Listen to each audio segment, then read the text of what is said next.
At sinisiraan mo pa si BBM para ikaw ay makapagtakbo sa ticket ni Sara as Vice President. Yan pala ang plano mo, ha? Na magtumakbo kang Vice President kay Sara. Nasaan na? Nasaan na ang lohika mo? Nasaan ang iyong isip na punta? Ha? Kinakampihan mo ang mga mamamatay tao, ang mga magnanakaw, ang mga korap.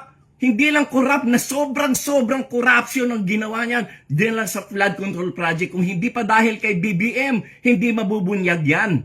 Tapos ngayon, ikaw pa ang kumakampi sa mga magnanakaw. Ano ka ba?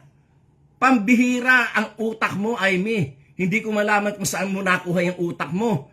Si Sara, walang kapanapanalo yan sa pagka-presidente. Kayo lang ang nagsasalita ng ganyan sapagkat kinukondisyon yung isip ng mga Pilipino. Dahil takot na takot kayo, takot na takot ang mga Duterte at ang kanilang mga tauhan na sangkot sa mga corruption, takot na takot kayo na kayo ay makukulong na. Kaya yan ang inyong pinagsisintir. Kaya kayo ay kinakalaban at binabagsak nyo ang gobyerno ni BBM. Hindi kayo mananalo sapagkat nasa likuran ni BBM ang milyon-milyon na mga Pilipino na naniniwala na ang buhay natin ngayon ay mas maganda at mas may tinatahak na direksyon kaysa naman nung nakaraang panahon na wala talaga, na wala, sabog-sabog lahat.